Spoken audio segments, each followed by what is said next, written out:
Facilitated gender based violence বা প্রযুক্তির সহায়তায় সংঘটিত জেন্ডার ভিত্তিক সহিংসতা হলো আংশিক অথবা সম্পূর্ণভাবে তথ্য যোগাযোগ প্রযুক্তি বা ডিজিটাল মিডিয়া ব্যবহার করে কোনো ব্যক্তির বিরুদ্ধে জেন্ডারের ভিত্তিতে সংঘটিত হওয়া সহিংসতাপূর্ণ একটি কাজ, যা এক বা একাধিক ব্যক্তি দ্বারা সংঘটিত হয়। এটি জেন্ডার ভিত্তিক, নারী এবং মেয়েদেরকে শুধুমাত্র নারী হওয়ার কারণে টার্গেট করা হয়। এটি অনলাইন সহিংসতার চেয়েও বিস্তৃত এবং যখন এটি অনলাইনে বা ডিজিটাল স্পেসে সংঘটিত হয়, এটি পুরনো বা নতুন যে কোনো ধরনের প্রযুক্তির মাধ্যমেও ঘটতে পারে, যেমন phone, GPS tracking device, drone বা যা ইন্টারনেটের সংযুক্ত নয় এমন কোনো রেকর্ডিং ডিভাইস। প্রিয় দর্শক এবং শ্রোতা বন্ধুরা, শুনছেন রেডিও সাগরদ্বীপ FM 99.2। এই মুহূর্তে যে যেখান থেকে আমাদের সাথে যুক্ত আছেন সবাইকে অভিনন্দন ও শুভেচ্ছা জানিয়ে শুরু করছি প্রযুক্তি সহায়তায় সংঘটিত জেন্ডার ভিত্তিক সহিংসতা বা TFGBV প্রতিরোধ বিষয়ক ধারাবাহিক অনুষ্ঠান নিরাপদ প্রযুক্তি নিরাপদ জীবন, যেখানে আমরা প্রযুক্তির সুবিধা সম্পর্কে যেমন জানি তেমনি এর ঝুঁকি নিয়েও কথা বলি। আজ শুনছেন অনুষ্ঠানটির 9ম পর্ব। দর্শক, নিরাপদ প্রযুক্তি নিরাপদ জীবন অনুষ্ঠানটি অনলাইনে শুনতে ভিজিট করুন রেডিও সাগরদ্বীপের ফেসবুক পেজে। আপনাদের কোনো প্রশ্ন বা জিজ্ঞাসা থাকলে SMS করুন 01316744888 এই নম্বরে। আমি নাম্বারটি আবারও বলছি 01316744888 এই নম্বরে।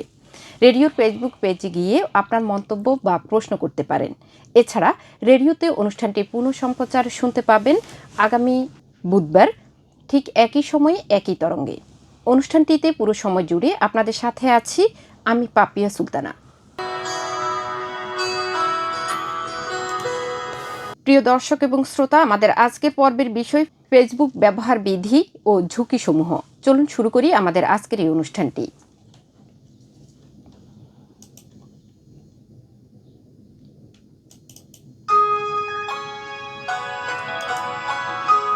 অনুষ্ঠানটি সম্প্রচারিত হচ্ছে BNNRC কর্তৃক বাস্তবায়নাধীন strengthening resilience against technology facilitated gender based violence TFGBV and promoting digital development প্রকল্পের আওতায়।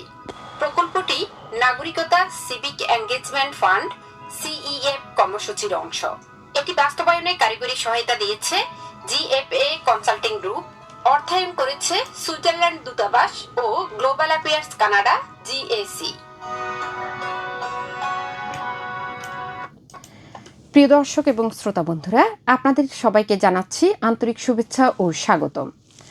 বর্তমান সময়ে ফেসবুক আমাদের দৈনন্দিন জীবনের একটি গুরুত্বপূর্ণ অংশ হয়ে উঠেছে। এখন আমরা আমাদের অনুভূতি, ছবি, ভিডিও সব কিছুই খুব সহজে এখানে শেয়ার করতে পারি।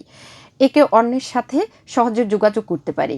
এই সহজ যোগাযোগের মাঝেই লুকিয়ে আছে অসংখ্য ঝুঁকি।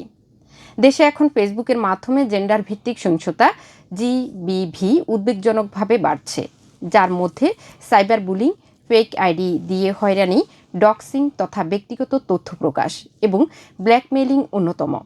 অ্যাকশনএডের সমীক্ষায় দেখা গেছে প্রায় 63% এর বেশি নারী অনলাইনে সহিংসতার শিকার হচ্ছেন, যার একটি বড় অংশ ফেসবুক কেন্দ্রিক। প্রিয় শ্রোতা, নিরাপদ প্রযুক্তি নিরাপদ জীবন অনুষ্ঠানে আজকের পর্বে আমরা জানব কিভাবে সচেতনভাবে ফেসবুক ব্যবহার করে এসব ঝুঁকি এড়ানো যায় এবং নিরাপদে থাকা যায়। শ্রোতা, আজকের আলোচনায় আমাদের সঙ্গে যুক্ত আছেন জনাব মোহাম্মদ মোস্তাফিজুর রহমান মনির, প্রভাষক তথ্য যোগাযোগ প্রযুক্তি, প্রকৌশলী ফজলুল আজিম মহিলা কলেজ। এছাড়াও উপস্থিত আছেন জিল্লুর রহমান, হাতিয়া উপজেলা প্রতিনিধি, কালবেলা এবং বৈশাখী টেলিভিশন। সম্মানিত অতিথিবৃন্দ, আজকের এই অনুষ্ঠানে আপনাদেরকে স্বাগত জানাচ্ছি। আজকের এই প্রোগ্রামের আমাদের রেডিও সাগরদ্বীপ 99.2 FM এর সকল কলা কৌশলী শ্রোতাবৃন্দ এবং যারা এই প্রোগ্রামের সাথে জড়িত সকলকে আমার পক্ষ থেকে আন্তরিক শুভেচ্ছা জানাচ্ছি। জি, ধন্যবাদ রেডিও সাগরদ্বীপের সকল দর্শক শ্রোতা এবং এই অনুষ্ঠানের সাথে যারা জড়িত রয়েছেন সবাইকে ধন্যবাদ জানাই। সবাই আমাদের পরবর্তী যে বিষয়গুলো রয়েছে অবশ্যই শুনবেন। ধন্যবাদ সম্মানিত অতিথিবৃন্দ, আপনাদেরকে আজকের এই অনুষ্ঠানে আপনাদের গুরুত্বপূর্ণ সময় আমাদেরকে দিচ্ছেন এবং আপনারা এসেছেন কষ্ট করে, অনেক ধন্যবাদ আপনাদেরকে। প্রিয় শ্রোতা, আমরা মূল আলোচনায় যাওয়ার আগে চলুন শুনে আসি একজন ভুক্তভোগীর বাস্তব অভিজ্ঞতা। আমার নাম নুসরাত, আমার বাড়ি হচ্ছে জাহাজমারা। আমি একজন ছাত্রী। গত 4-5 বছর ফেসবুক ব্যবহার করতেছি। আমি ফেসবুকের মাধ্যমে একটা প্রতারণার শিকার হয়েছি। আমি যখন নতুন ফেসবুক অ্যাকাউন্ট খুলি তখন জানতাম না কিভাবে ফেসবুকের গোপনীয়তা রক্ষা করতে হয়, কিভাবে ফেসবুকের প্রোফাইল লক করতে হয় এবং নিজের ছবি কিভাবে পোস্ট করতে হয়। নিজের ব্যক্তিগত ছবি যে ফেসবুকে পোস্ট করলে অনলাইন করে রাখে সেটা আমি জানতাম না। ফেসবুকে যে গোপনীয়তা রক্ষা করতে হয় সেটাও আমি জানতাম না। একজন নারী কিভাবে ফেসবুক বা ইন্টারনেট ব্যবহার করে সতর্ক থাকতে হয় সেটাও আমি কখনো জানতাম না। যখন আমি নতুন ফেসবুক আইডি খুলছি তখন আমি নিজের ভালো ভালো কয়েকটা ছবি ফেসবুকে পোস্ট করি। একটা ছেলে আমার কতগুলো ছবি মেসেঞ্জারে আমার কাছে পাঠায়। তখন আমার ছবির বিভিন্ন প্রশংসা করা শুরু করে। সে খুঁটি খুঁটি আমার থেকে আরো তথ্য জানতে চায়।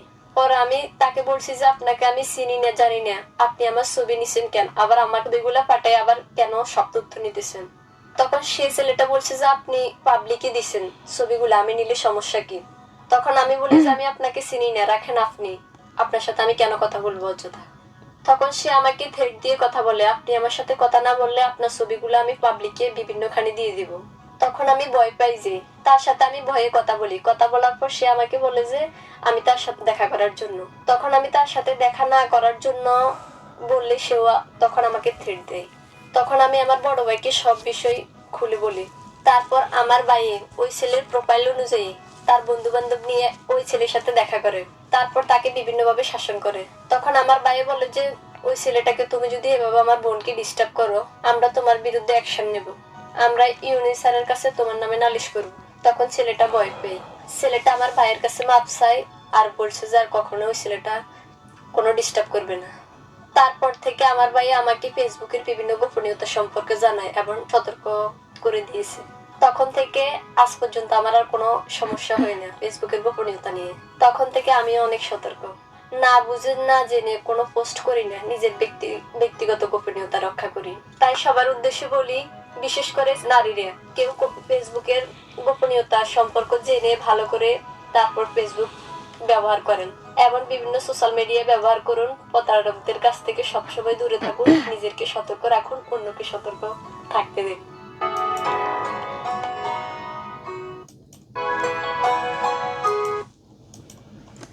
জনাব মোহাম্মদ মোস্তাফিজুর রহমান মনির, প্রভাষক, তথ্য যোগাযোগ প্রযুক্তি, প্রকৌশলী, ফজলুল আজিম মহিলা কলেজ। আমরা শুনলাম একজন ভুক্তভোগীর বাস্তব অভিজ্ঞতা। ওনার অভিজ্ঞতার প্রেক্ষিতে আপনার কাছে আমার প্রথম প্রশ্ন, আমরা অনেক সময় স্বাভাবিকভাবেই ফেসবুকে আমাদের ছবি, ভিডিও, স্ট্যাটাস পোস্ট করি, এতে কি কোনো ধরনের ঝুঁকি তৈরি হতে পারে? এ বিষয়ে যদি বলেন। অসংখ্য ধন্যবাদ। খুবই গুরুত্বপূর্ণ একটি প্রশ্ন আপনি করেছেন। সোশ্যাল মিডিয়া বর্তমান সময়ের, বা আরেকটু যদি আমরা স্পেসিফিক বলি, ফেসবুক বা বর্তমান পৃথিবীতে সবচেয়ে জনপ্রিয় একটা মাধ্যম, যেখানে আমাদের দেশ বলি অথবা বিভিন্ন দেশের বিভিন্ন শ্রেণীর বিভিন্ন পেশাজীবী মানুষ বা একেবারে স্টুডেন্ট থেকে শুরু করে সবাই কিন্তু এই সোশ্যাল মিডিয়ার সাথে কানেক্টেড। তো আমরা যে বিষয়টা একটু আগে জানলাম যে ঝুঁকিরগুলো কথা অলরেডি সেখানে মেনশন করা হয়েছে। আমি মনে করি সবার আগে মেইন ঝুঁকিতে পড়ার আগে সচেতন হওয়া খুবই জরুরি। তারপরে আমি কেন আসলে ফেসবুক বা কোনো একটা আইডি আমি খুলতেছি, এই জিনিসটা আমার জানা প্রয়োজন। বিশেষ করে আমাদের দেশে প্রত্যেকটা শ্রেণীর পেশার মানুষ এখন দেখা যাচ্ছে ফেসবুক বা সোশ্যাল মিডিয়ার সাথে কানেক্টেড হওয়ার কারণে প্রতিনিয়তই না জেনে না বুঝে তারা তাদের ব্যক্তিগত তথ্য, তাদের ছবি, ভিডিও, কোনো কন্টেন্ট ফেসবুকের মাধ্যমে ছড়িয়ে দিচ্ছে, যার ফলে সে হয়তো তাৎক্ষণিক মনে করতেছে এই যে তথ্যটা বা কোনো ছবি, কোনো ভিডিওস, এটা তার ব্যক্তিগত, কিন্তু অল্প সময়ের মধ্যে তার এই তথ্যগুলো সারা পৃথিবীতে ছড়িয়ে যাচ্ছে, যার কারণে সবাই কিন্তু তার সম্পর্কে তাৎক্ষণিক ধারণা নিয়ে ফেলতেছে এবং যার প্রভাব পরবর্তীতে আস্তে আস্তে তার ইনফরমেশনগুলো সবার কাছে জানার কারণে আস্তে আস্তে পড়া শুরু করে। যেটা আমরা প্রিভিয়াস যে আমরা একজন ভুক্তভোগী একজন ইউজারের আমরা কথা শুনছিলাম।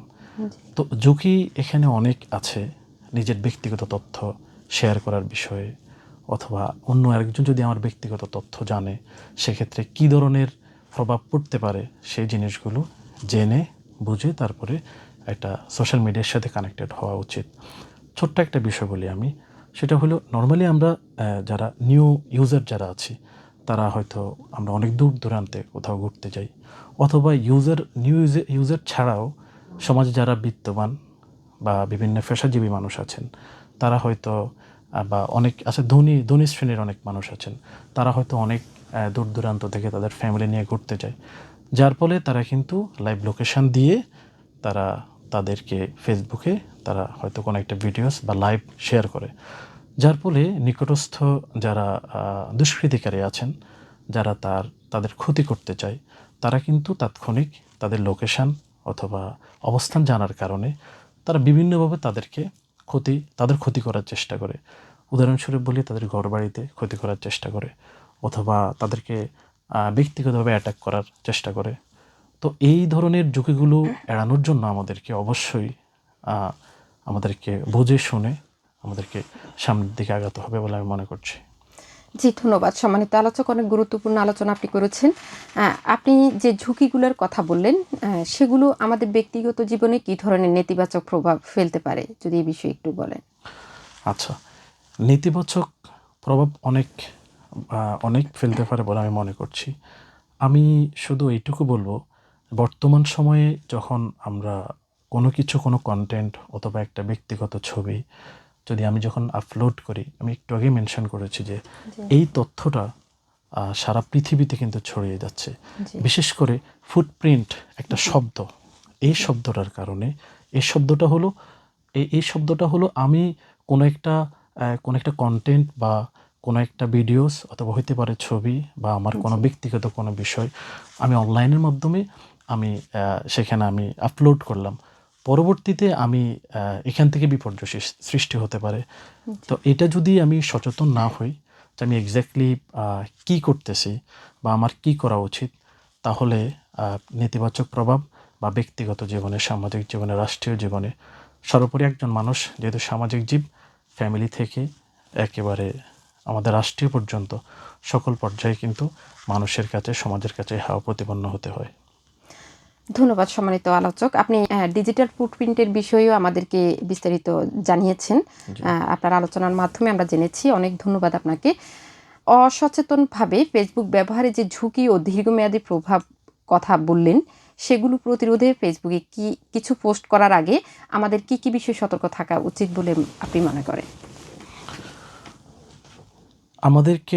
আমরা যখন কোনো বিষয়, কোনো কন্টেন্ট আমরা যখন ফেসবুক বা সোশ্যাল মিডিয়াতে আপলোড করি, প্রথমত আমাকে জানতে হবে আমি কোনো কন্টেন্ট বা ছবি, কোনো ভিডিও আপলোড করার ফলে আমার ব্যক্তিগত কোনো সমস্যা হবে কিনা। একটু উদাহরণস্বরূপ বলি, আমি একজন চাকরিজীবী বা আমি একজন অ্যাপ্লিক্যান্ট, ভবিষ্যতে আমি চাকরি প্রত্যাশী, আমি যদি এমন কোনো কিছু আমার পার্সোনাল কোনো বিষয় আমি ফেসবুক বা সোশ্যাল মিডিয়াতে আপলোড করি, যার কারণে পরবর্তীতে আমার চাকরির ক্ষেত্রে বা আমি সামাজিক কোনো অনুষ্ঠান, আমি যদি বিয়ের ক্ষেত্রে বলি, অনেক সময় আমাদের দেশের ছেলে মেয়ে বা আমাদের দেশের স্বাভাবিক মানুষজন তারা কি করে, তাদের পার্সোনাল ইস্যুগুলো হয়তো না বুঝে তারা ফেসবুকে শেয়ার করে, যার ফলে এটার প্রভাবটা কখন পড়ে, তাৎক্ষণিক পড়ে না, এইটার প্রভাবটা পড়ে হচ্ছে অনেক ধীরে ধীরে প্রভাবটা পড়ে। অর্থাৎ এই যে শেয়ার করাটা, এটা আমার তথ্যটা কিন্তু অথরিটি জেনে যাচ্ছে। আমরা হয়তো মনে করি এই তথ্যটা আমরা সাময়িকভাবে হয়তো এটাকে ডিলিট করে দিই পরে, কিন্তু এক্স্যাক্টলি এই তথ্যটা আসলে ডিলিট হয় না, এই তথ্যটা শেষ পর্যন্ত থেকে যায়, অথরিটি এটা করে। পরবর্তীতে আমার কোনো জব বা আমার পার্সোনাল কোনো ধরনের যদি ইস্যু যদি আসে, তখন তারা কিন্তু এই তথ্য যাচাই করে আমাকে জাজমেন্টটা করে ফেলে। সেজন্য আমাদের খুবই সতর্ক হওয়া উচিত এই ধরনের কন্টেন্ট, ভিডিও অথবা কোনো কিছু শেয়ার করার আগে। অসংখ্য ধন্যবাদ সম্মানিত আলোচক, আপনি অনেক গুরুত্বপূর্ণ আলোচনা করেছেন। আরও একটি বিষয়, প্রাইভেসি সেটিংয়ের মাধ্যমে পাবলিক ফ্রেন্ডস অনলি অপশন রয়েছে, এগুলোর মধ্যে পার্থক্য কী এবং কোনটা কখন ব্যবহার করা উচিত, এ বিষয়ে যদি প্রাইভেসি সেটিংস সোশ্যাল মিডিয়া যারা ইউজ করে তাদের জন্য জানা খুবই গুরুত্বপূর্ণ আমি মনে করছি। জি তো আপনি দুটো শব্দ এখানে উল্লেখ করেছেন, একটা হচ্ছে পাবলিক আর একটা হচ্ছে ফ্রেন্ডস অনলি। only, আমি আরেকটা শব্দ এখানে অ্যাড করতে চাই, সেটা হচ্ছে অনলি মি। জি তো পাবলিক হলো আমি যদি কোনো কন্টেন্ট আমি অথবা কোনো ছবি ভিডিও আমি আপলোড করে যদি চাই যে আমার যত ফ্রেন্ড থেকে শুরু করে গ্লোবালি যত মানুষ যারা অ্যাক্সেস করতে পারবে সবাই যদি দেখতে চায় তাহলে আমি এই অপশনটা ইউজ করতে পারি। জি আর ফ্রেন্ডস অনলি হলো শুধুমাত্র আমি যাদেরকে অ্যাক্সেস দিচ্ছি, আমার যারা ফ্রেন্ড লিস্টে আছে শুধুমাত্র তারা আমার তথ্যগুলো তারা নিতে পারবে। তবে আমার পরামর্শ হচ্ছে যখন কোনো তথ্য পাবলিকলি বা পাবলিক যদি আমার তথ্যগুলো জানতে চায়, পাবলিক বলতে এখানে আমি বোঝাচ্ছি আমি অ্যাজ ইউজার আমি সোশ্যাল মিডিয়া ইউজ করি, আমার এই তথ্যটা গ্লোবালি সবার কাছে যাক, তখন আমি পাবলিক করতে পারি শুধু ওইগুলো যেই তথ্যগুলো নর্মালি সারা পৃথিবীর মানুষকে সচেতন করবে, আমাদের রাষ্ট্রটাকে আরও এগিয়ে নিতে সহায়তা করবে। কোনো ধর্মীয় ইস্যু আসতে পারে, এখানে ধর্মীয় বিষয়গুলো মানুষ শিখার বিষয় আছে, যদি এই ধরনের কন্টেন্ট হয় তাহলে আমরা পাবলিক এই অপশনটাতে আমরা পাবলিক করে দিতে পারি। জি কিন্তু ব্যক্তিগত কোনো তথ্য, যেই তথ্যটা আমার ফ্যামিলি অথবা আমার স্পেসিফিক কোনো ফ্রেন্ড তারা ব্যতীত অথবা তারা ছাড়া যদি অন্য কেউ, আমি চাচ্ছি যে আমি অ্যাক্সেসটা দিব না, শুধু এরা জানলে আমি সামাজিকভাবে হেয় প্রতিপন্ন হব না বা আমি কোনো সমস্যাগ্রস্ত হব না, তাহলে আমি শুধু তাদের জন্য আমি অনলি ফ্রেন্ডস আমি এই অপশনটা আমি সেখানে দিতে পারি। অথবা আমি বলবো ব্যক্তিগতভাবে, যেহেতু আমরা সোশ্যাল মিডিয়াতে প্রত্যেকে কানেক্টেড, আমাদের আবেগ অনুভূতি বা আমাদের কষ্ট ভালো লাগা খারাপ লাগে এগুলো আছে, আমি আমার কথাগুলো শেয়ার করতে চাই কিন্তু আমি একান্ত গোপনীয়। তো ঠিক আছে, আমি তাহলে আমার কষ্টটা ভালো লাগা খারাপ লাগাটা শুধুমাত্র অনলি মি করে দিই, আমিই দেখি। সামহাও কখনো যদি এমন কোনো স্পেস তৈরি হয় শুধুমাত্র আমি একজনকে অ্যাক্সেস দিচ্ছি, সে আমার দেখতে পাবে, তখন আমি তাকে আমার আইডিতে তাকে অ্যাক্সেস দিব, সে দেখতে পারবে, এছাড়া অন্য কেউ দেখার সুযোগ পাবে না। তো এই তিনটা অপশনের মধ্যে এটা সিচুয়েশন আসলে অনুযায়ী বেস্ট করে যে কোন অপশনটা আমি আসলে সেট করব। তবে আমি মনে করি পাবলিক তখনই করা উচিত যখন ব্যক্তি নিজের কোনো ক্ষতি হবে না, ফ্যামিলির ক্ষতি হবে না, রাষ্ট্রের ক্ষতি হবে না। জি ধন্যবাদ সম্মানিত আলোচক অনেক গুরুত্বপূর্ণ আলোচনার জন্য। শ্রোতা, আপনারা শুনছেন প্রযুক্তির সহায়তায় সংঘটিত জেন্ডার ভিত্তিক সহিংসতা বা TFGBV প্রতিরোধ বিষয়ক ধারাবাহিক অনুষ্ঠান নিরাপদ প্রযুক্তি নিরাপদ জীবন। অনুষ্ঠানটি আজকের পর্বে আমরা শুনছি ফেসবুক ব্যবহার বিধি ও ঝুঁকি সমূহ সম্পর্কে। সম্মানিত অতিথি, আপনার কাছে আমরা আবারও ফিরে আসব, তবে এখন আমরা ফিরে যাচ্ছি আমাদের আজকের এই আলোচনা অনুষ্ঠান উপস্থিত জিল্লুর রহমান, হাতিয়া উপজেলা প্রতিনিধি, কালবেলা এবং বৈশাখী টেলিভিশন। আপনার কাছে সম্মানিত অতিথি জনাব জিল্লুর রহমান, হাতিয়া উপজেলা প্রতিনিধি, কালবেলা এবং বৈশাখী টেলিভিশন। আপনার কাছে জানতে চাচ্ছি, আপনাদের পেশাগত কাজে প্রায়শই তথ্য যাচাই করে থাকেন, তারপর সেটা সংবাদ আকারে প্রচার করেন বা প্রকাশ করে থাকেন। অভিজ্ঞতার আলোকে যদি বলেন, অপরিচিত মানুষের কাছ থেকে ফ্রেন্ড রিকোয়েস্ট পেলে কিভাবে সেগুলো যাচাই করতে পারি? জি, ধন্যবাদ আপনাকে। ধন্যবাদ আমাদের পূর্ববর্তী আলোচক, তিনি অনেক গুরুত্বপূর্ণ তথ্য দিয়েছেন। এই আমাদের রেডিও স্বাগতিক যারা জড়িত রয়েছেন সবাইকে অসংখ্য ধন্যবাদ। আপনি যে প্রশ্নটি করেছেন আসলে খুব গুরুত্বপূর্ণ একটা বিষয়, যে আমরা যদি অপরিচিত কেউ যদি ফ্রেন্ড রিকোয়েস্ট পাঠাই, সেক্ষেত্রে যদি আমরা যাচাই বাছাই না করে যদি আমরা ফ্রেন্ড রিকোয়েস্ট অ্যাকসেপ্ট করি, সেক্ষেত্রে আমরা ঝুঁকির মধ্যে পড়তে পারি। তো সেই ক্ষেত্রে আমরা ওই প্রোফাইলটাকে অবশ্যই যাচাই বাছাই করতে হবে। প্রথমত আমরা চেষ্টা করব যে ওই প্রোফাইলে যে নাম বা ছবি ব্যবহার করা হয়েছে তা সঠিক কিনা, এবং নামটা তার সাথে মানে যে তার ছবি বা আপনি তাকে চেনেন কিনা, সেক্ষেত্রে আপনি অবশ্যই কোয়ারি করতে হবে। অন্য বিষয় হচ্ছে তার যে প্রোফাইলে যে তথ্যগুলো দেওয়া আছে, এই তথ্যগুলো সঠিক কিনা বা তথ্যগুলো সম্পূর্ণ আছে কিনা, এই বিষয়ে অবশ্যই আপনাকে খেয়াল করতে হবে। এছাড়াও আপনার মিউচুয়াল ফ্রেন্ড যারা রয়েছে, যেমন যদি মিউচুয়াল ফ্রেন্ড কেউ থেকে থাকে, তাকে আপনি নক করেন যে এই ব্যক্তি যাকে যিনি আপনাকে রিকোয়েস্ট পাঠিয়েছেন, ওনাকে আসলে ওনার রিকোয়েস্টে যিনি মিউচুয়ালে আছেন, আসলে উনি ওনার ফ্রেন্ড হিসেবে চিনেন কিনা। তার পরবর্তী যে বিষয়টা, যদি আপনি হয়তো ওনাকে চেনেন বা আপনি ওনাকে অ্যাকসেপ্ট করা দেওয়ার প্রয়োজন আছে, তাহলে আপনি ওনাকে একটা মেসেজ দিতে পারেন ছোটো করে, যে আপনি কি আমাকে চেনেন, যে আপনি আমাকে রিকোয়েস্ট পাঠিয়েছেন। এক্ষেত্রে আপনি কনভারসেশনের মাধ্যমে সঠিক যে তথ্যগুলো পেলে আমি মনে করি আপনি তাকে অ্যাকসেপ্ট করা উচিত। আর যদি তার সাথে যদি আপনার সামঞ্জস্য হয় বা আপনি যদি তার তথ্যের সাথে গড়মিল পান, তাহলে আমি মনে করি তাকে ফ্রেন্ড রিকোয়েস্ট হিসেবে অ্যাকসেপ্ট না করাই ভালো। কারণ আপনার যেই প্রাইভেসি রয়েছে, আপনি একজনকে ফ্রেন্ড করার কারণে আপনার গুরুত্বপূর্ণ যে তথ্যগুলো রয়েছে সেটা ঝুঁকির সম্মুখীন হতে পারেন। তো আমি মনে করবো যে অবশ্যই আপনাকে যদি একজন ফ্রেন্ড রিকোয়েস্ট পাঠানোর পর তাকে যাচাই বাছাই করে কিন্তু আপনি ফ্রেন্ড লিস্টে অ্যাড করবেন। জি, ধন্যবাদ, অনেক গুরুত্বপূর্ণ তথ্য আপনি দিয়েছেন। এবার আপনার কাছে জানতে চাচ্ছি যে ভুয়া প্রোফাইল বা অনলাইন প্রতারণা চেনার সহজ কিছু উপায় যদি বলে। জি, ধন্যবাদ। আসলে এখনকার যে বিশেষ করে রিসেন্টলি যে বিষয়গুলো ঘটতেছে, ফ্যাক আইডির মাধ্যমে অনেকে কেউ আত্মসম্মানে আঘাত আনে বা বিভিন্ন বিষয় নিয়ে তারা কিন্তু কাজ করে। বিশেষ করে ফ্যাক আইডিগুলো যেটা হয়, আপনি দেখবেন তার ফ্যাক আইডিতে বিশেষ করে ছবিগুলো খুব মানে একবারে হাইলাইট করে দেওয়া থাকে, তার বাস্তবতার নামের সাথে ছবির মিল থাকে না। তো আপনাকে অবশ্যই প্রথমত দেখতে হবে যে যে ছবিটা দিয়েছে ওই ছবির সাথে ওই ব্যক্তির সাথে মিল আছে কিনা। যদি আপনি পুরো পরিচিত হয়তো ভালো, তাহলে আপনাকে দেখা যাচ্ছে অনেক পরিচিত মানুষের ছবি দিয়ে কিন্তু অনেকে ফ্যাক আইডি খোলে। প্রথমত দেখবেন যে তার ছবি ঠিক আছে কিনা, তার নাম ঠিক আছে কিনা, তারপরে তার যে প্রোফাইলে যে তথ্যগুলো দেওয়া আছে ওই তথ্যগুলো সঠিক আছে কিনা বা ঠিক আছে কিনা। এবং অনেক সময় দেখা যায় যে একদিনে মানে ওই আইডিটা ওপেন হয়েছে কবে সেটা একটু দেখতে হবে আপনাকে, যে ওই আইডিটার টাইম ডিউরেশন কতদিন হলো, বা দেখা যাচ্ছে একদিনে সে কতগুলো পোস্ট করলো, বা তার কার্যক্রমগুলো কেমন ফেসবুকে, সে তার এবং মিউচুয়ালি যে ফ্রেন্ডের সাথে যে তার কার্যক্রমগুলো এগুলো স্বাভাবিক কিনা, এগুলো আপনাকে দেখে কিন্তু তারপরে আপনাকে ডিসিশন নিতে হবে। আবার অনেক সময় হয় কি, আপনাকে প্রথমত যে আপনার যখন মিউচুয়াল ফ্রেন্ড বা আপনাকে রিকোয়েস্ট পাঠালো, আপনি তাকে মেসেজ দিলেন বা সে আপনাকে মেসেজ দিল, দেওয়ার পরে সে আপনাকে কোনো বিষয়, যেমন বিষয় আছে যে আপনি কী বলে তাকে প্রলোভন দেখায়, বা তাকে আপনার চাকরি দিয়ে বলে প্রলোভন দিয়ে অর্থ নেওয়ার চেষ্টা করে, অথবা আপনাকে এমন একটা স্কেপ দেয় যে কি আজকের মধ্যেই আপনি এটা করতে হবে, অথবা বলে যে আপনি এটা কারো শেয়ার করবেন না। এই বিষয়গুলো যদি আপনি মেসেজে পান বা যদি দেখেন যে তার কাছ থেকে এমন কিছু আসতেছে, অবশ্যই আপনি মনে করবেন যে এটা ফ্যাক আইডি। আর সবচেয়ে বেশি ভালো হয় যারা মিউচুয়াল ফ্রেন্ড রয়েছে তাদের সাথে আপনি যদি কনভারসেশন করেন, তাকে মেসেজ দেন যে এটা আসলে অমুক ব্যক্তি কিনা, তাহলে আপনি অনেকটা কোয়ারি করতে পারবেন।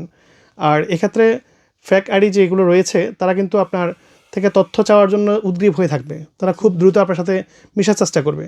তো এই জাতীয় বিষয়গুলো যখন আপনি একটু দেখভাল করবেন, দেখবেন যে আপনি ফ্যাক আইডি চেনার জন্য খুব সহজ হয়ে যাবে।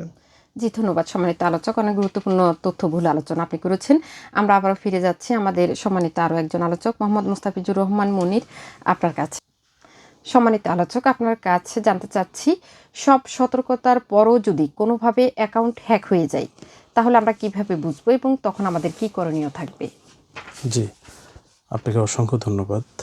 এখানে এই প্রশ্নের আপনি যে প্রশ্নটা আমাকে করেছেন, জি হ্যাকিং যে শব্দটা বা হ্যাক হওয়া, জি বর্তমান সময়ে আমাদের দেশে নয় সারা পৃথিবীতে সবচেয়ে অ্যালার্মিং একটা সাবজেক্ট হলো হ্যাকিং।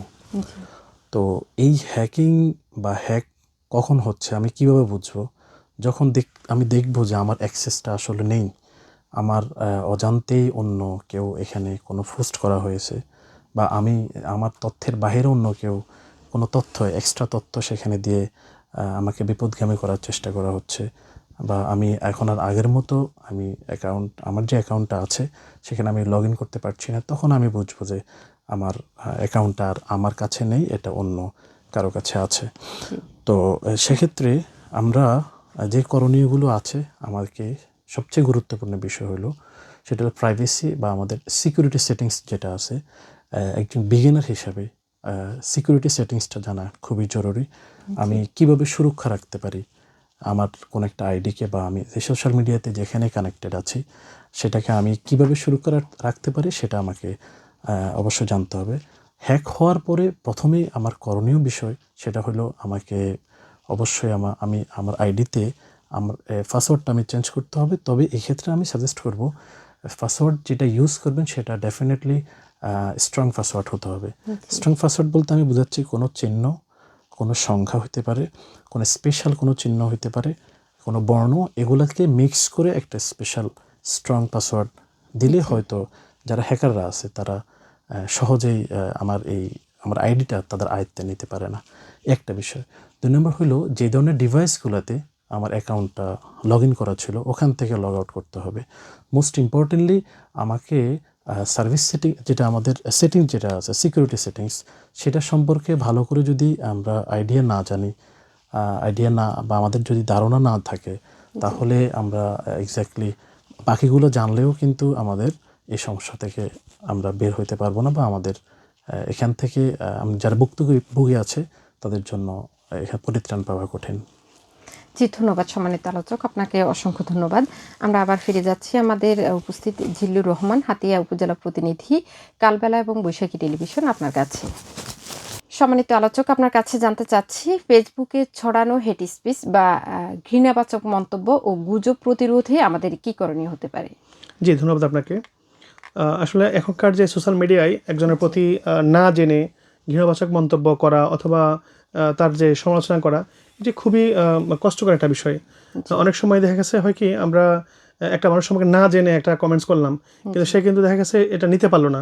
আমরা কিন্তু অনেক ঘটনা দেখেছি, আপনারা সোশ্যাল মিডিয়া দেখেন যে অনেক সময় সাইবার বুলিংয়ের শিকার হয়ে, যে ফেসবুকে এই আপনার ব্যাড কমেন্টের শিকার হয়ে কিন্তু অনেকে কিন্তু সুইসাইড পর্যন্ত করেছে। তো সেক্ষেত্রে আমরা, এটা কিন্তু আমাদের একটা সামাজিক দায়বদ্ধতা কিন্তু বটে। আমরা যখন কোনো জিনিস কোনো পোস্ট আসবে, সেটা অবশ্যই আমরা যাচাই বাছাই করব, তারপরে আমরা একটা মন্তব্য করব। আমরা চেষ্টা করব যে এটাকে অন্ততপক্ষে যাচাই বাছাই করে কিন্তু যে কোনো বিষয়ে শেয়ার দিব। দেখেন, একটা লোকের একটা আপনার শেয়ারের কারণে বা একটা কমেন্টসের কারণে কিন্তু সে সামাজিক বন্ধু হেয় প্রতিপন্ন হতে পারে। তো এক্ষেত্রে আমরা অবশ্যই তার যে একটা, যে কেউ যদি একটা পোস্ট করে, সেক্ষেত্রে অবশ্যই আমরা এটাকে কোয়ারি করব এবং জাস্টিফাই করে দেখবো যে সঠিক কতটুকু সঠিক। তার যদি পরিচিত কেউ থাকে, তার থেকে আমরা মানে অফলাইনে জানার চেষ্টা করব। সব মিলিয়ে আমরা এই সাইবার বুলিং থেকে বাঁচার জন্য, বা আপনি যে বিষয়ে বলেছেন, যে অবশ্যই আমরা এটাকে জাস্টিফাই করে নিতে হবে। আর সবচেয়ে বড় যে ব্যাপারটা, সেটা হচ্ছে আমাদের কিন্তু সবারই কিন্তু একটা দায়িত্ববোধ রয়েছে। তো এই জন্য আমরা যারা কন্টেন্ট ক্রিয়েট করে বা যারা আমরা নিউজ করি, সেক্ষেত্রে কিন্তু একদম মানুষের আত্মসম্মান বোধটা কীভাবে মানে অক্ষুণ্ণ থাকে, সেটা বজায় রেখে কিন্তু আমাদের কাজ করতে হবে। জি। আরও একটি বিষয় জানতে চাচ্ছি, ফেসবুক ব্যবহারকারী কিশোর কিশোরীদের নিরাপত্তা নিশ্চিত করতে অভিভাবকদের করণীয় কি হতে পারে? জি, ধন্যবাদ। দেখুন, আমরা যারা অ্যাডাল্ট বা যারা আমাদের পরিবার সন্তান রয়েছে, আমাদের সবার উচিত প্রথমত যে আমাদের সন্তানদের সাথে বন্ধুসুলভ আচরণ করা, তাকে ভালো ব্যবহার খারাপ ব্যবহার সম্পর্কে ধারণা দিতে হবে। আমি একটা জিনিস জানি, আমরা সবাই কিন্তু নিষিদ্ধ বিষয় বা খারাপ বিষয়গুলো কিন্তু যখন আমরা উপস্থাপন করি না, তাতে হাইড করে যাই, তখন কিন্তু সে কিন্তু লুকিয়ে লুকিয়ে কিন্তু সে দেখতে পারে। সেক্ষেত্রে আমরা তার সাথে অবশ্যই ফ্রেন্ডলি, মানে একদম ফ্রেন্ডলি সম্পর্ক করব, তাকে ব্যাড ইউজ গুড ইউজ সম্পর্কে ধারণা দেব, এবং তাকে সব এই যে ফেসবুক বা সোশ্যাল মিডিয়া সম্পর্কে স্বচ্ছ ধারণা থাকলে, যেটা তাকে অ্যাভয়েড করা দরকার। এবং অনেক অনেক ফেসবুক আইডি রয়েছে যেগুলো হচ্ছে চাইল্ড ফ্রেন্ডলি, যে শিশুদের জন্য যারা ইউজ করতে পারে, তার ওইভাবে কিন্তু আইডিগুলো আমি মনে করি ওপেন করা উচিত। সবচাইতে ভালো দিক হচ্ছে আমাদের শিশুদেরকে, আমরা যেমন অনেকে কার্টুন দেখতে অভ্যস্ত, অনেকে আমাদের যারা বড়দের ফোন কিন্তু তাদেরকে অনেক সময় দেওয়া প্রয়োজন হয়ে যায়। সেক্ষেত্রে আমি যদি সেই সেফটিটা মেনটেন করি, তো সে তাহলে আপনার খারাপ দিকগুলোতে যাওয়ার সুযোগ নেই। এটার জন্য সবচাইতে উত্তম পন্থা হচ্ছে আমরা আমাদের সন্তানদেরকে অবশ্যই মানে সম্পর্কের জায়গা থেকে এমন একটা জায়গায় নিয়ে যেতে হবে যে ফ্রেন্ডলি, একদম ঘরোয়াভাবে তাকে বুঝাইতে হবে, রাগ করে নয়। অনেক সময় রাগ করলে হয় কি, সন্তান কিন্তু বিগড়ে যায়। তা আমরা তাদেরকে সুন্দরভাবে বুঝিয়ে, যে যাতে করে আমাদের কোনো তথ্যের কোনো গ্যাপ না থাকে, তাকে তথ্যবহুল, তার মেধা এনগেজ হওয়ার জন্য তাকে অবশ্যই যে পজিটিভ দিকগুলো রয়েছে ওগুলো অবশ্যই বোঝাতে হবে। জি, ধন্যবাদ সম্মানিত আলোচক। আমার সর্বশেষ আরেকটি প্রশ্ন জনাব জিল্লুর রহমান, আপনার কাছে, যদি কেউ এই ধরনের প্রযুক্তির সহায়তায় সংঘটিত জেন্ডার ভিত্তিক সহিংসতার শিকার হয়, তাহলে ভুক্তভোগী কিভাবে আইনি সহায়তা পেতে পারে? জি, অসংখ্য ধন্যবাদ আপনাকে। বর্তমানে অনেকে দেখা গেছে সাইবার বুলিংয়ের শিকার হয়ে, বা এই তথ্যের প্রযুক্তির যুগে যে সোশ্যাল মিডিয়ায় তারা হ্যারাসমেন্ট হয়ে ঘরে বসে যায়, এবং যেটা কি বলে শেষ পর্যন্ত সুইসাইড পর্যন্ত বেছে নেয়। তো এক্ষেত্রে আমি বলবো যে প্রতিকার রয়েছে। অবশ্যই তাদেরকে সঠিক গাইডলাইনের মাধ্যমে, যেমন যদি আপনি এমন কোনো ধরনের কিছু থাকে, তাকে অবশ্যই স্ক্রিনশট রাখতে হবে, যে কোনো ধরনের লিঙ্ক যেটা রয়েছে সেটাকে অবশ্যই আমরা প্রিন্টের মাধ্যমে থানায় গিয়ে জিডি করতে পারি। অথবা সহজ একটা বিষয় হচ্ছে, আমি ঘরে বসে কিন্তু 3 লাইনে ফোন দিয়ে আমি কিন্তু এটার প্রতিকার পেতে পারি। তো আমি বলবো যে এই যদি সাইবার বুলিংয়ের শিকার হই, বা আমাদের অনেক সময় হয় কি, ছোটো ছোটো ইউআরএল কিছু লিঙ্ক আছে, এগুলো কিন্তু আমরা অপরিচিত কেউ যদি দেয়, আমরা এগুলো ওপেন না করি। এবং দেখা গেছে অনেক সময় আপনার পিডিএফ ফাইল বা অনেক সময় এক্সেল বিভিন্ন লিঙ্কগুলো আসে, যেগুলোর মাধ্যমে আমাদের তথ্যগুলো হ্যাকড হয়ে থাকে। আমরা অনেক সময় দেখা গেছে প্রলোভন দেয় যে আমরা আজকের মধ্যে যদি আপনি এত টাকা করেন বা এই পণ্যটা যে আপনি নিতে পারবেন, এবং সময় খুব স্বল্প, এবং আবার বলে থাকে যে আপনি কারো শেয়ার করবেন না। এগুলো যখন আসে তখন তো অবশ্যই তাকে যখন দিয়ে ফেলে সতর্ক তখন কিন্তু সে কিন্তু আর পরিবেশে শেয়ার করে না। আমি নিজে কিন্তু অনেক সময় অনেকে এসেছে কথা বলেছে যে সে একটা লোককে টাকা দিতে কিন্তু 3 বার দিয়েছে, চতুর্থবার যখন সে টাকা চেয়েছে তখন যে সে দেখলো যে না, মনে হয় সে প্রতারিত হচ্ছে, প্রতারিত হচ্ছে। তখন আমি তাকে অবশ্যই তার যে টাকা পাঠিয়েছে যে নাম্বার, সে নাম্বার নিয়ে থানায় একটা জিডি করেছে এবং থানায় যারা রয়েছে তারা কিন্তু মানে সর্বোচ্চটুকু হেল্প করতেছে। আশা করছি এটার প্রতিকার পাবে। তো আমি বলবো যে এটা নিয়ে মন খারাপ না করে অবশ্যই আইনি প্রতিকার পাওয়ার জন্য প্রথমত আপনি 349-এ ফোন দিয়ে আপনার এই সমস্যাগুলো অভিযোগ করবেন। এছাড়াও কিন্তু অনেকগুলো সাইবার ক্রাইম রক্ষার জন্য সরকার কিন্তু অনেকগুলো ওয়েবসাইট দিয়েছে, জি ফেসবুক প্ল্যাটফর্ম রয়েছে, তো সবাই কিন্তু এটার জন্য প্রতিকার পেতে পারে। তো আমি আশা করব যারা ফেসবুক বা সোশ্যাল মিডিয়া যারা ইউজ করেন তারা যদি এই জাতীয় হ্যাচিংয়ের শিকার হয় অবশ্যই আইনি পদক্ষেপ নেবেন। আচ্ছা, এছাড়াও আমাদের 3 ফোন লাইন ছাড়াও কিন্তু একটা হটলাইন নাম্বার রয়েছে, যেমন সম্ভবত একটা নাম্বার হচ্ছে 01320000348। জি আমি নাম্বারটা আবার বলছি, সবচাইতে সহজ হয় 3 ফোন লাইন ছাড়াও যে নাম্বারটা একটা নাম্বার রয়েছে 01320000348। এই নাম্বারে কিন্তু তারা যদি কথা বলে তাহলে অন্তপক্ষে তারা এটা প্রতিকার পাবে এবং একটা পরামর্শ পাবে। ধন্যবাদ অতিথিবৃন্দ, আপনাদেরকে গুরুত্বপূর্ণ এই তথ্যগুলো আমাদের সঙ্গে শেয়ার করার জন্য। প্রিয় শ্রোতা এবং দর্শক, মনে রাখবেন ফেসবুকের ব্যবহার আমাদের হাতেই, আর এই নিরাপত্তাও অধিকাংশে আমাদের সচেতনতার উপর নির্ভর করে। তাই সচেতন হন, নিরাপদ থাকুন। প্রিয় শ্রোতা, অনুষ্ঠানের পর্যায়ে আপনাদের জন্য রয়েছে একটি কুইজ। আমাদের আজকের কুইজ হচ্ছে ভুয়া ফেসবুক প্রোফাইলের একটি সাধারণ লক্ষণ কী। অপশন ক, অনেক পুরনো পোস্ট থাকে। অপশন খ, পরিচিত অনেক বন্ধু থাকে। অপশন গ, খুব কম তথ্য ও ছবি থাকে। অপশন ঘ, নিয়মিত পোস্ট অথবা আপডেট দেয়। প্রিয় শ্রোতা এবং দর্শক, সঠিক উত্তরদাতাদের মধ্য থেকে লটারির মাধ্যমে একজনের জন্য রয়েছে আকর্ষণীয় পুরস্কার। তাই আর দেরি না করে দ্রুত উত্তর পাঠানোর জন্য যোগ দিন আমাদের Facebook page radio Sagardwip 99.2 FM এ। আর যারা SMS করতে চান তারা মোবাইলে মেসেজ অপশনে গিয়ে টাইপ করুন QUIZ, এরপরে একটি স্পেস দিয়ে সঠিক উত্তর অপশনটি লিখে পাঠিয়ে দিন 01316744888 এই নম্বরে। বন্ধুরা, কথা বলতে বলতে আমরা অনুষ্ঠানের শেষ প্রান্তে পৌঁছেছি। আমাদের অনুষ্ঠান সম্পর্কে যে কোনো মতামত থাকলে অনুষ্ঠানটির নাম লিখে পাঠাতে পারেন, জানাতে পারেন আমাদের নম্বরে SMS বা হোয়াটসঅ্যাপে। অনুষ্ঠানটির আগামী পর্ব শোনার আমন্ত্রণ জানিয়ে শেষ করছি আজকের অনুষ্ঠান। সকলে ভালো থাকুন, সুস্থ থাকুন আর অনলাইনে নিরাপদ থাকুন। অনুষ্ঠানটি সম্প্রচারিত হচ্ছে বিএনআরসি কর্তৃক বাস্তবায়নাধীন strengthening resilience against technology facilitated gender based violence TFGBV and promoting digital development প্রকল্পের আওতায়। প্রকল্পটি নাগরিকতা সিভিক এঙ্গেজমেন্ট ফান্ড CEF কর্মসূচির অংশ। এটি বাস্তবায়নে কারিগরি সহায়তা প্রদান করছে GFA কনসাল্টিং গ্রুপ এবং অর্থায়ন করছে সুইজারল্যান্ড, গ্লোবাল অ্যাফেয়ার্স কানাডা ও ইউরোপীয় ইউনিয়ন। প্রিয় শ্রোতা, মনে রাখবেন সচেতন ব্যবহারই নিরাপদ সোশ্যাল মিডিয়ার চাবিকাঠি। নিজের তথ্য নিজেই সুরক্ষা করতে হবে। সন্দেহজনক কিছু দেখলে তা শেয়ার নয়, রিপোর্ট করতে হবে। আজকের আলোচনা থেকে আমরা বুঝতে পারলাম সামান্য সচেতনতা আমাদের বড় বিপদ থেকে রক্ষা করতে পারে। আপনাদের সবাইকে ধন্যবাদ আমাদের সঙ্গে থাকার জন্য। পরবর্তী পর্বে আবারও নতুন কোনো গুরুত্বপূর্ণ বিষয় নিয়ে হাজির হব। ততক্ষণ পর্যন্ত সবাই ভালো থাকুন, সুস্থ থাকুন, নিরাপদ থাকুন। প্রিয় শ্রোতা এবং দর্শক, প্রযুক্তি আমাদের জন্য আশীর্বাদ, তবে সচেতন না হলে এটি বিপদের কারণও হতে পারে। আজকের অনুষ্ঠানে যারা অংশ নিয়েছেন তাদের সবাইকে ধন্যবাদ। আপনাদেরকেও ধন্যবাদ আমাদের সঙ্গে থাকার জন্য। আবারও কথা হবে নতুন কোনো বিষয়ে। ততক্ষণ পর্যন্ত ভালো থাকুন, সুস্থ থাকুন। আল্লাহ হাফেজ।